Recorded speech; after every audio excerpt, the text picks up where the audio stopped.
This is the BBC. You're listening to Thursday's episode of The Archers from BBC Radio 4.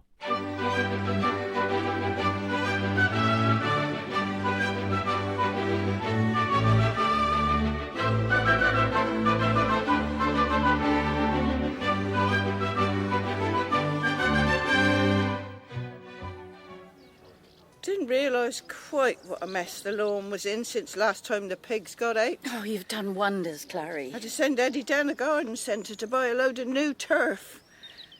Who are those people talking to your mum? Oh, that's Caroline's sister, Molly. Oh, yeah. I see the resemblance. She's going to talk about when they were growing up. And the tall man is her brother Tim. Oh, dear. Hope that's going to work all right out here. Oh, Kenton knows what he's doing. Anything I can do?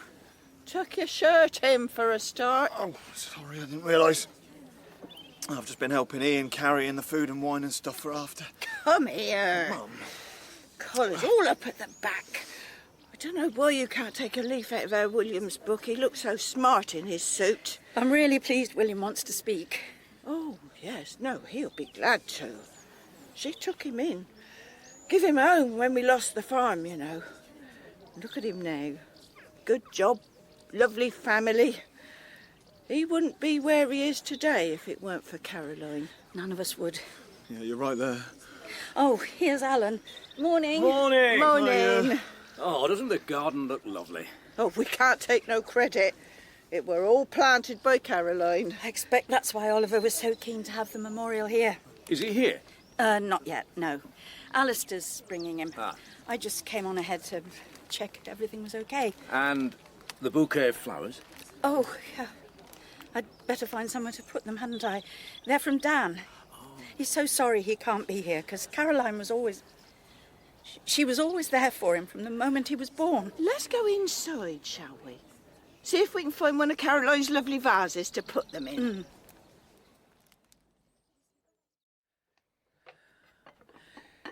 Oh, dear, I do hope I'm going to get through this without crying. Don't worry about it.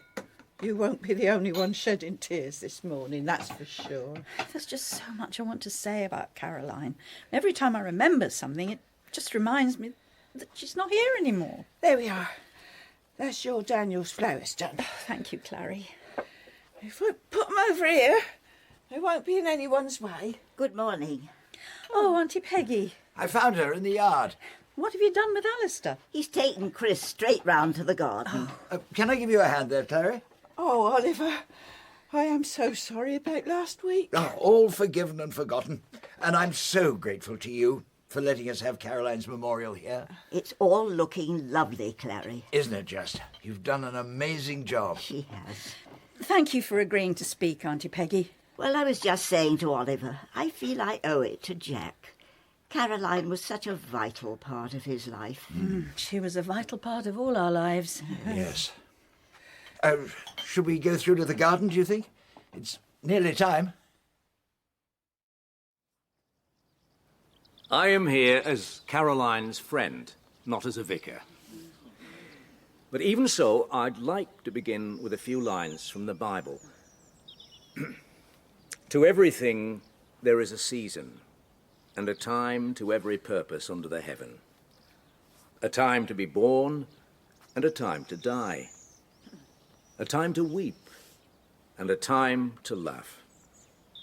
A time to mourn, and a time to dance. That which befalleth the sons of men befalleth beasts. All go unto one place. All are of dust, and all turn to dust again. Now, Caroline did not believe in God, but those lines from Ecclesiastes sum up what she did believe. That we are all part of this planet, part of the great green recycling machine that is the natural world. We have our moment in the sun, and then we go back to the earth. And Caroline loved nature. She loved the great outdoors. She was never happier than when out on horseback, galloping across the Hassett Hills. I would just like to read you a poem called My Funeral. It's by Wendy Cope. And I think you'll agree that it sounds remarkably like Caroline. I hope I can trust you, friends, not to use our relationship as an excuse for an unsolicited ego trip. I have seen enough of them at funerals, and they make me cross. At this one, though deceased, I aim to be the boss. If you are asked to talk about me for 5 minutes, please do not go on for 8. There is a strict timetable at the crematorium, and nobody wants to be late.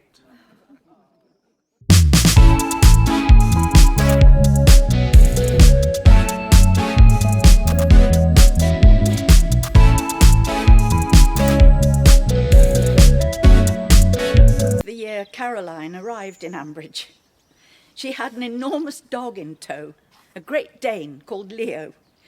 And it really was a case of love me, love my dog. And that didn't go down too well with Sid Perks, who gave her her first job at the Bull. Caroline always threw herself into everything with great gusto, whether it was dancing, drinking, or falling in love. Oh, and I so wanted to be like her.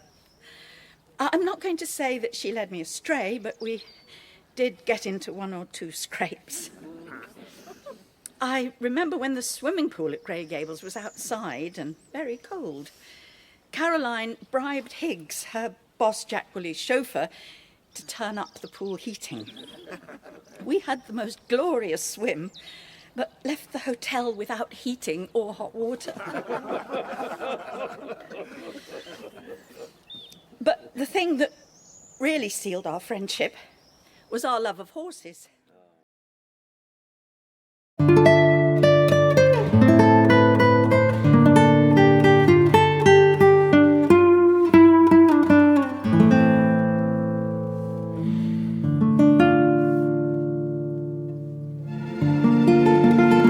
I thoroughly disapproved of Caroline.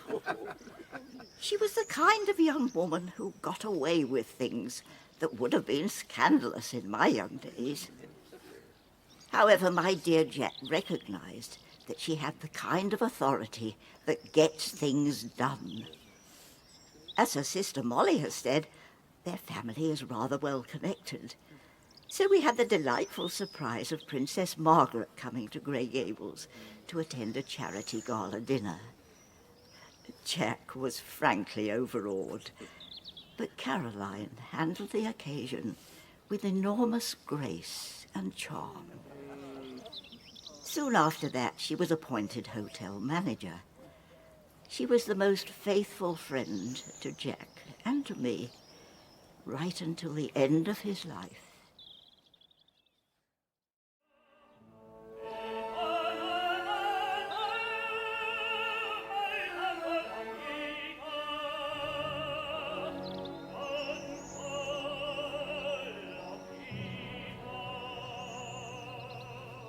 This coming Saturday, Caroline and I should have been in the audience for Tosca as part of the Puccini Festival in Tuscany. It was our shared love of Italian opera which led to us learning the language and well, falling in love with the country. Caroline became fluent in a matter of months, though she still muddles up her numbers, whereas I, well, my Italian is still pretty basic. But she was so good at everything. I remember when I first set eyes on her, I thought, that woman is simply out of my league. Me over the hill, and her so beautiful, confident, sophisticated. And it was some time before she deigned to give me a second glance, but when she did, she made me the happiest of men. And it wasn't just me. As people have said, she had such empathy, such an understanding of others. She could disarm the most cantankerous of hotel guests.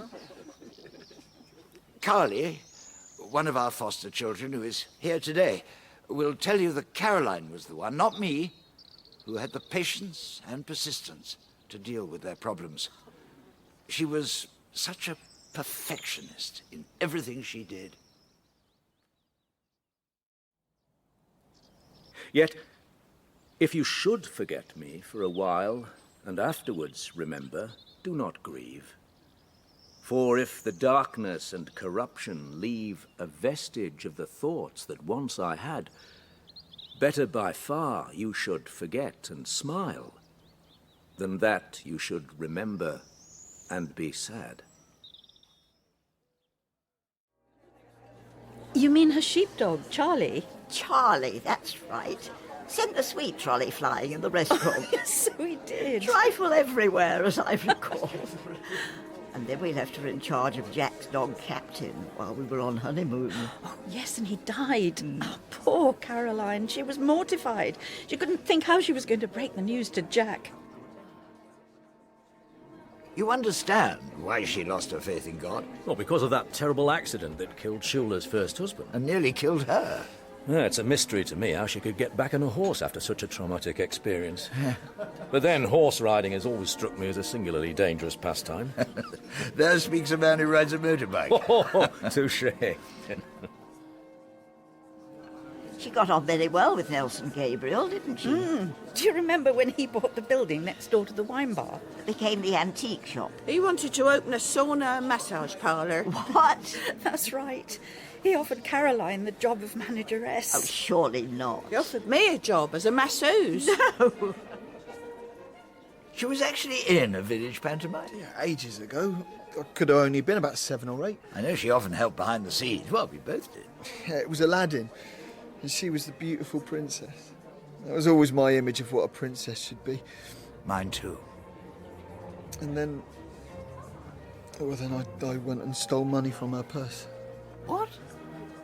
Oh, years later, when I was, going off the rails. But it's like Carly was saying about how Caroline never gave up on you.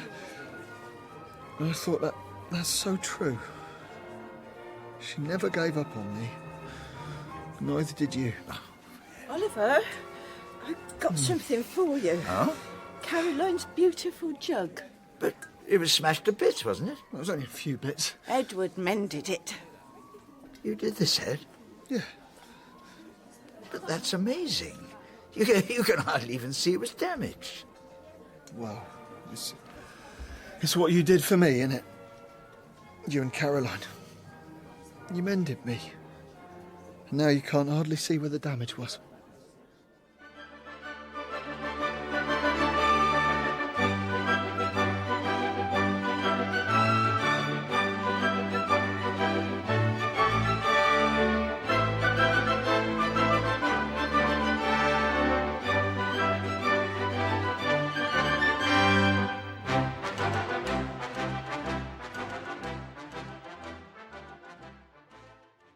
This is the BBC. Learn about the Archers characters with our online Who's Who at BBC.